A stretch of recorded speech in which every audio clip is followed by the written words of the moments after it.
Unrest continues to grow in Iran, with street demonstrations raging across the country. Protesters are publicly calling for the end of the Islamic Republic. The son of the last shah has sent words of encouragement to the protesters, saying the country's supreme leader is trembling in fear. But so far, authorities have not backed down. The internet is still cut off, with rights groups alleging more and more deaths and reports of overwhelmed hospitals. Unrest in Iran is intensifying, quickly approaching the 2-week mark despite mass repression. Videos posted on social media show anti-government demonstrators turned out in large numbers in Tehran on Friday. They are calling to overthrow the Islamic regime. The exiled son of the former Shah of Iran called on his supporters and opponents of the Iranian government to stage more targeted protests. I ask all of you, today and tomorrow, Saturday and Sunday, to come onto the streets with flags, images and symbols of our nation, and to claim public spaces as your own. To the youth of Iran, and to all armed and security forces who have joined us, I say, further slow down and disrupt the machinery of repression, so that on the appointed day, we can completely shut it down.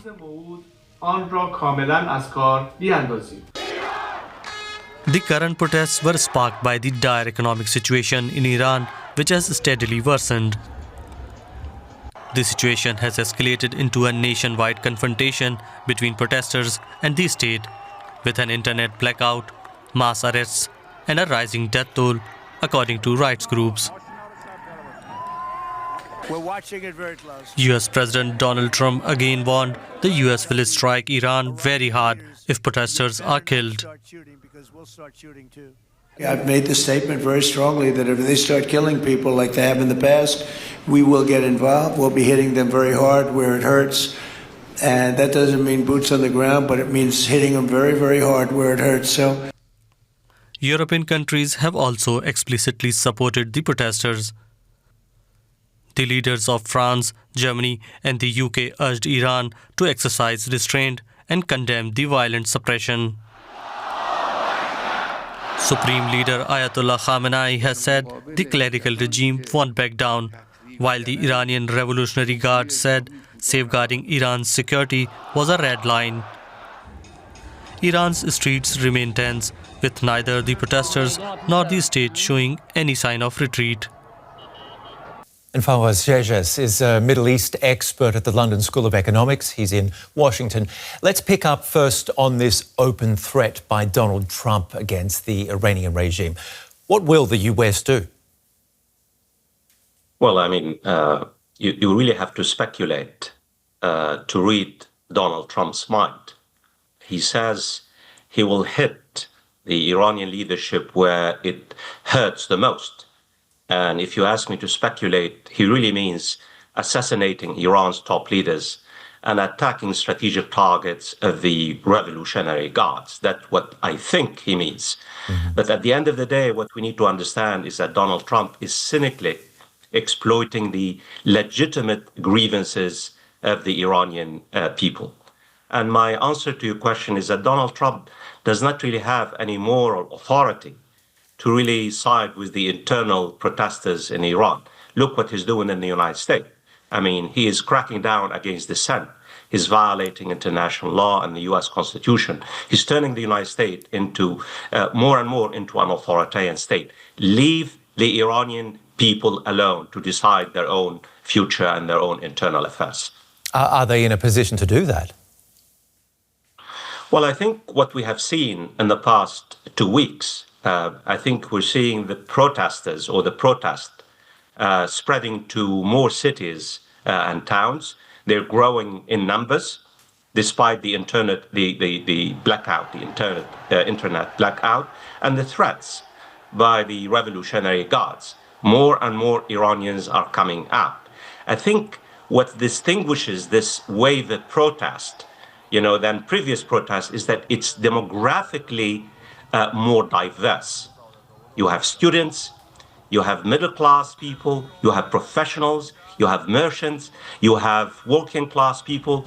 And I think what we need to understand now is that Iran is really facing a perfect storm, severe internal challenges, and also threats by both the United States and Israel. So the question is, will the Iranian leadership be able to overcome not only the external threats, but also the grievances, the internal economic and social and political grievances of millions of Iranians? I have no answer to this question. Mm-hmm. And do you believe the son of the last Shah living in exile in the US has popular support in Iran? Well, I mean, first of all, we don't really have any surveys. We don't really have any polls about the popularity of the son of the Shah.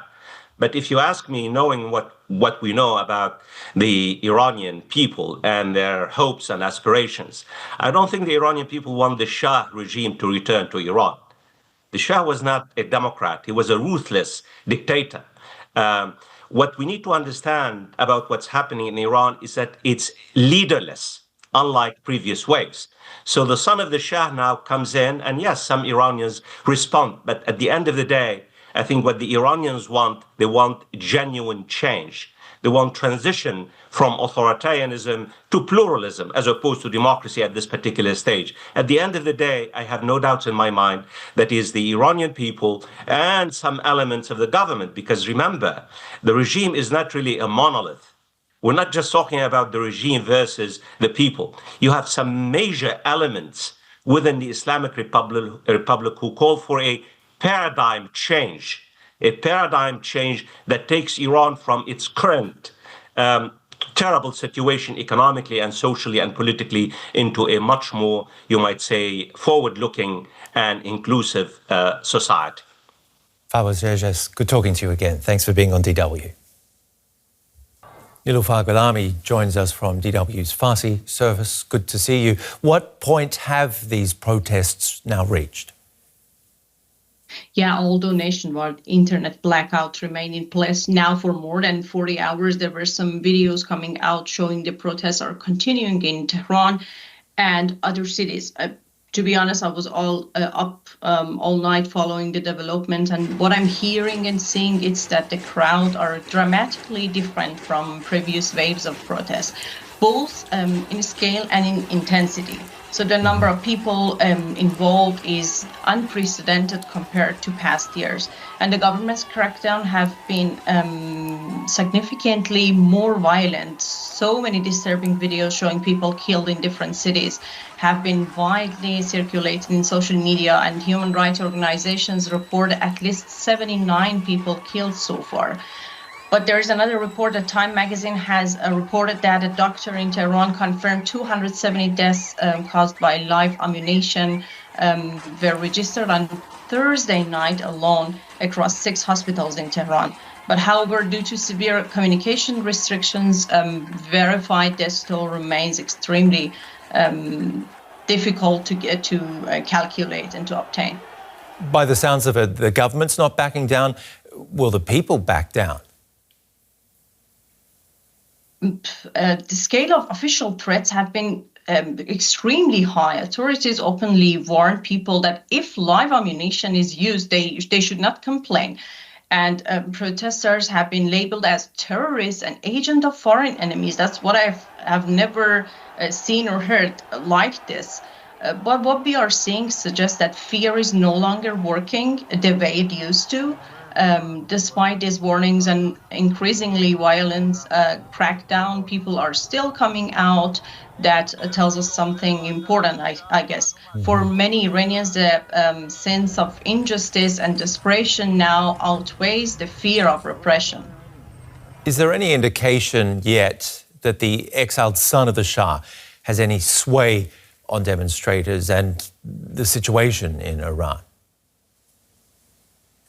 Given his support base and the current situation in Iran, yes, today anyone who can have an impact on the protest carries weight. So Reza Pahlavi has the support of a significant portion of people inside Iran. But it is important to stress that Not all protesters are his supporters. However, estimating how many people truly see him as an alternative to the regime in Iran is extremely difficult and only possible through free and open polls. But one key reason pro-Pahlavi slogans stand out is that monarchists have a public figure, while other opposition forces do not. And at the same time, like being outside Iran does not mean that he can remain passive. So he's under strong pressure now from inside the country, from outside, to act and support protesters. It is also worth remembering that opposition leadership inside Iran often means prison, exile, or death. So at this stage, many different opposition groups, including those critical of monarchy, are focused less on political differences and more on ending the Islamic Republic. That's at least what I see. So differences will re-emerge after regimes fall, but that is normal and essential part of any democratic transition, I guess.